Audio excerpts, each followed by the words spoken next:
Hi, ladies. Welcome to Pathways to Fertility, a YouTube station dedicated to the women who are on the hardcore journey to improve their egg quality, their well-being, to conceive the baby of their dreams. I am Samantha Jacobs. I'm a licensed acupuncturist and fertility consultant. I'm located in Connecticut and New York. I've been treating fertility for over 23 years. I've dedicated my life, my practice to fertility.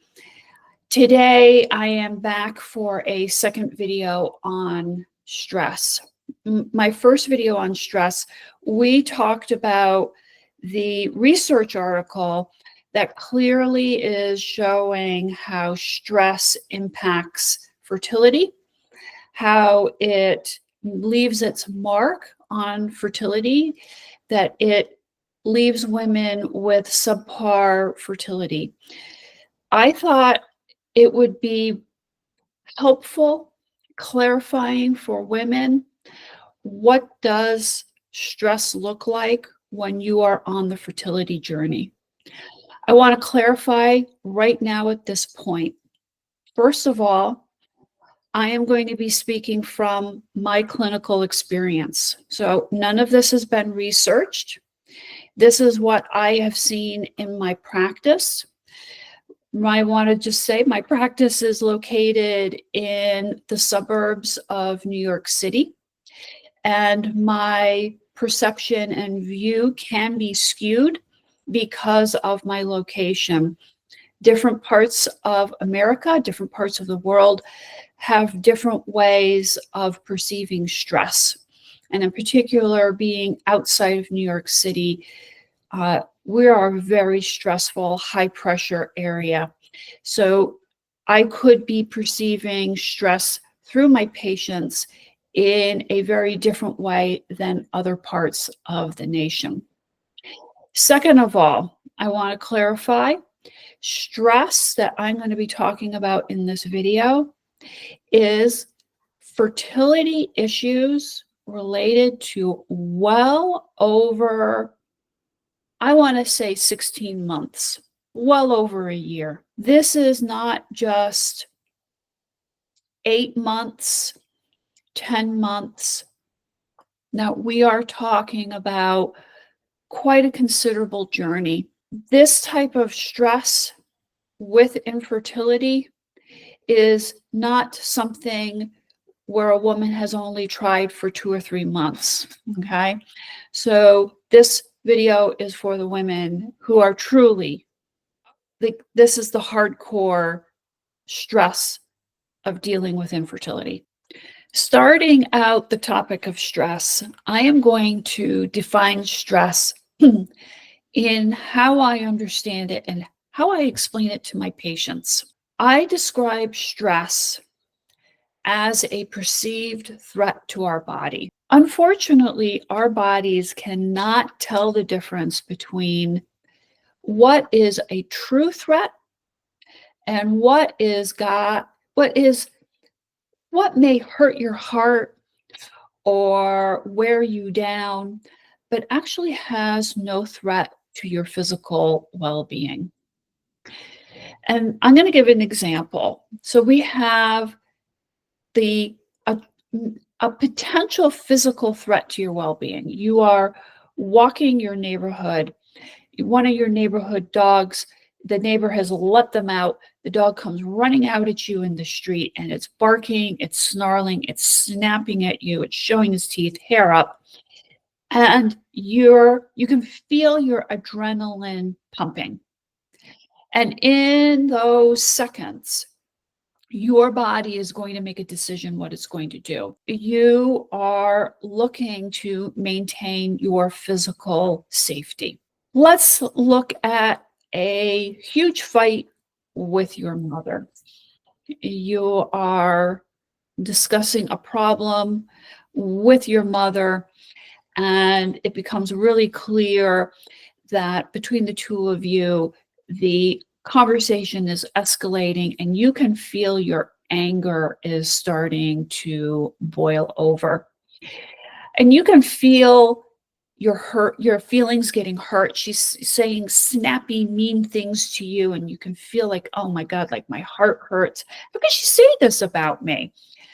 And then you can feel your whole body reacting, right? This is your body perceiving a threat to your well being. What you're experiencing in both scenarios, in both of these stress scenarios, is a perceived stress by your brain that there is a potential threat to your well being. But here's the thing, this very primitive part of our brain can't tell if there's actually a true threat to our well being. And obviously, in the dog scenario, there is truly a threat to our well being. But in the fight with your mother, your physical well being is not at risk. You know, your feelings are going to be hurt. You may cry, you may, punch a pillow, but your well-being is going to be okay. In both scenarios, it's the same chemical cascade effect. The same stress hormones are being released. In both scenarios, you are receiving the same stress hormones, and they are having the same impact on your body. Let's talk about short-term stress versus long-term stress. Short-term stress is situations that we're exposed to that come in really quickly and they have a very quick impact on us, and then they pass. And I'm going to give an example of like when you're driving on the highway and somebody cuts you off with a shade of your life. And in that second, you get cut off. You can feel yourself clutching the steering wheel. You can feel your heart kind of pound a little quicker. You may feel like you're trembling a little bit. And in fact, you might your thoughts might be a little scattered because you're like, what just happened? And I'm trying to watch the traffic. Am I okay? Is the car okay? I can't believe that person did that to me. And then you might find yourself as like that nanoseconds are passing. I'm pissed off. I am mad. And then maybe a minute later, you start calming down. And then another minute later, it's gone and it's passed. And you can realize with each passing second, everything's okay. I'm okay. The car's good. It's gone. That person's gone. I'm okay. And then you can move back into your relaxed, balanced state. It's the long-term stress that becomes a problem with infertility. So, long-term stress, I mean, if you're on this journey, you're one of the people that I am reaching out to. You get this. You're already like, yeah, I get it. You are constantly behind the wheel of the car, constantly getting cut off, constantly clutching the steering wheel, feeling your heart flutter, wondering when when is this going to pass? As human beings, when we are under huge amounts of stress, we get accustomed to living with a certain amount of stress. And then as we keep adding more stress to our lives, we don't notice that things are getting more difficult. I mean, being in this profession, a health crisis is such a huge life pivot. And most people who are healthy have absolutely no understanding of what the implications are they don't understand what it means when their body is not working the way it should be. And no matter how much controlling and how much intention you try to give it to make that change, it may not make a difference. And that alone is a huge chronic long-term stressor. This is the tipping point. This is infertility. It's the tipping point. It's the long-term stressor. Most women I work with are completely unaware of the growing internal pressure that they are experiencing and the symptoms that the pressure is causing. From having to face into, infertility, IVF, trying to conceive naturally, that roller coaster ride, that there is sort of this layer of stress with some symptoms. And the key, from my perspective, what I see in my practice is that these symptoms occur with stress. So the shoulder and neck tension commonly will appear with tension from work. And then as the fertility journey starts to escalate, the tension gets worse. And then as you start to move into more layers of IVF, more supplements, more diet, more stress of trying to integrate what I need to do to help myself, this all starts to get worse. This is the buildup of chronic stress. Once again, most women are not aware of the buildup.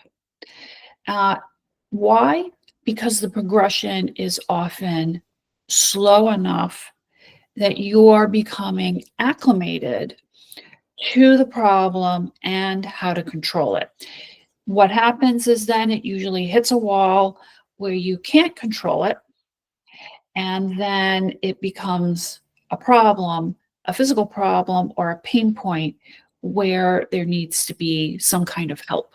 Most of my fertility patients are more open because they can see on some level what the stress, they're worn down from the stress. They will say to me, okay, yeah, the stress is a problem. And then this is the slow boil. This is your human body accommodating and ignoring very efficiently. This is very efficiently the pain mechanism, physical pain, emotional pain that's going on to keep us going in the world. Whatever we need to do to keep moving, that's what our body is going to do. I would like to talk about where is layers of stress for my fertility patients coming from. This is what I have noticed. I spend a lot of time, one-on-one time with my patients. I believe that getting to know my patient helps me brainstorm with them, understand them, so that we can figure out what's the best way to help them be the strongest woman they can be, to create the egg that will give them the baby they need. So from that one-on-one time, there's a lot shared. I hear a lot of their lives. And from that, I created this list because I've seen a lot of the same repetitive layers. And you may see some of these layers with yourself. And I'm curious, I would love for you to share in the comments, if I don't have something on the list, what would you add? What would be your experience? I'm going to talk about the first layer, which I want to talk about like external stressors. They're involving the outside world.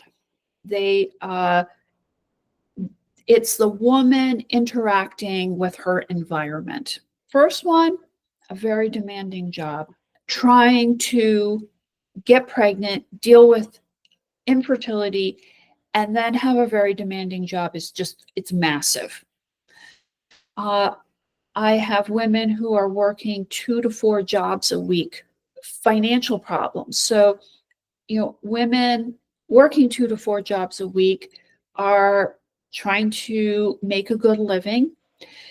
And at the same point, they're also trying to pay the bills for the financial output of infertility, IVF, acupuncture, supplements, whatever is the output. The financial portion is such a huge stressor. Lots of patients work over 50 hours a week, right? Difficult family relationships. And that difficult family relationship often goes back to childhood. I do see a trend in some patients that when they start to have problems with their fertility, their family can't step in and provide support. The family is unable to recognize the demands, the compassion that's needed to give to the woman. And often the woman, like her family, just they leave her in the lurch. Unsatisfying friendships. I think that when a woman goes through to me, for me, infertility is a health crisis. And often friendships can't handle going through a health crisis. And those friendships become unsatisfying because they have limitations. Many friends can't provide support. They can't even hear or talk about or listen about what the woman is going through. I see patients struggling with problems in their marriage or partnership, right? Once again, huge stressors, and some of the marriages and partnerships start to fracture. Cultural demands for the woman, and that can come in a lot of different ways.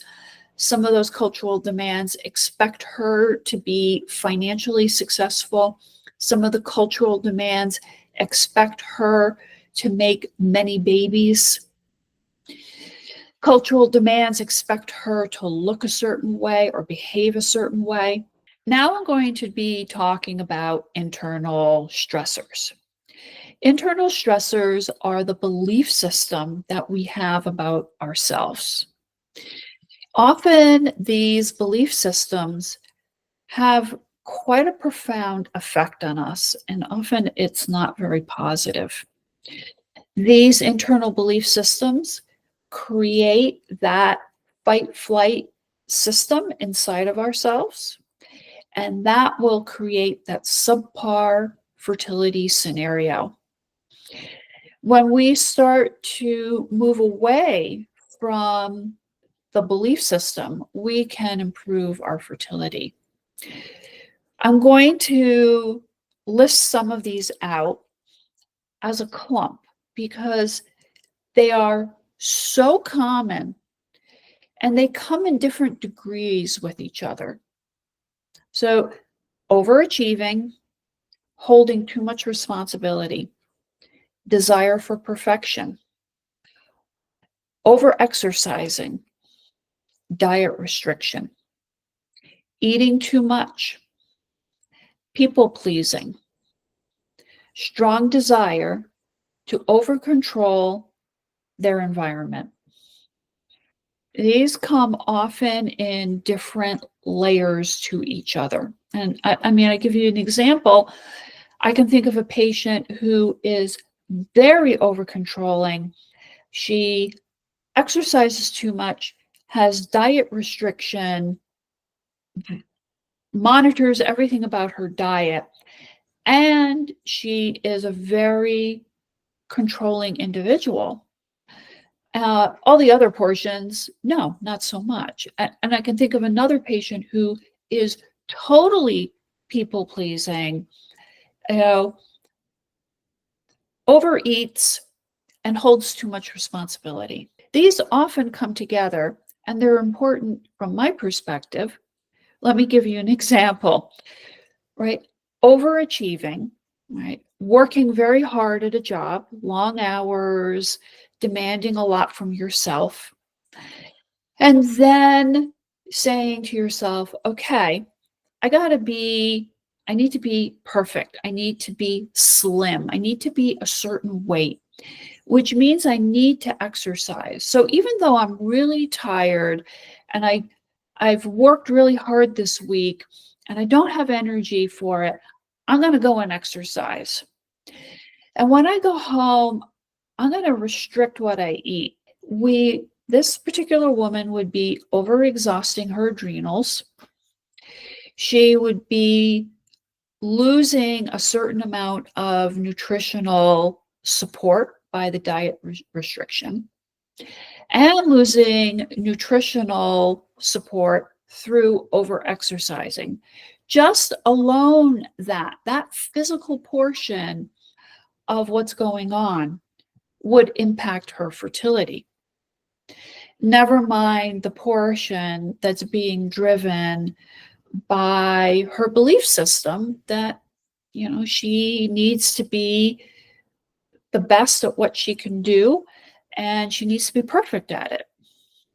So these are really key. And if you kind of resonate with some of this stuff, it's really worth digging a little deeper into yourself and figuring out how can I help myself be kinder and more gentle.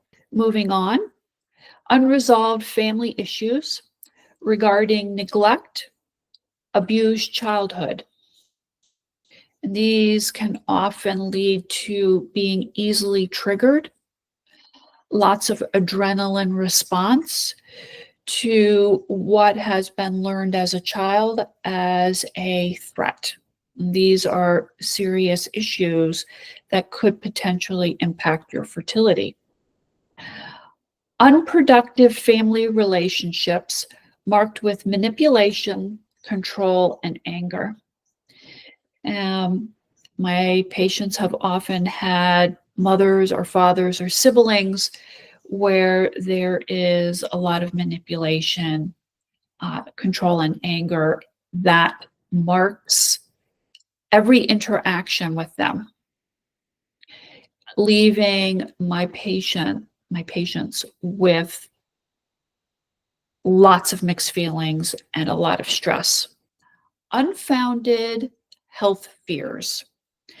It often presents with, I'm dying of cancer. And I'm going to surmise that my patients have probably uncontrolled anxiety and facing into uncertainty and fear that they don't have a place for that anxiety to go. And so it presents as, I'm dying of cancer. OCD, a compulsion to over-research, even though there's nothing else to find. This is just a smattering of how a woman is shouldering layers upon layers of stress and how those layers can potentially impact her fertility. When we're talking about subpar fertility, this is like a big deal. It's enough that it makes your fertility unable to fully be robust, but at the same point, you're ovulating and you're getting a period. You would say to yourself, hey, I'm healthy. This is one of the reasons potentially you're having subpar fertility. I will probably undoubtedly be creating more videos in regards to stress. I don't think the topic is very well discussed. This is one of the most powerful ways that you can improve your egg quality. There's lots of videos on YouTube on the emotional portion you can seek out. And I'm going to try to create some of those videos as well. I want to start opening up this dialogue. That's why I've been interviewing some of my patients, because we need to start looking at the diversity and how stressful it is. I would love to hear from you. Any thoughts or suggestions, I would greatly appreciate it. If you would like to be interviewed for this YouTube station, reach out to me. If I can help you on this journey, if you're looking for an acupuncturist and you are in the lower counties of New York and Connecticut, I am here. If you are anywhere in America and the nation, I can consult with you and help you with your fertility. If you like this video, please give me a thumbs up, join, help me reach out to the bigger world, give us a voice. And I look forward to, reconnecting with you on the next video. Bye.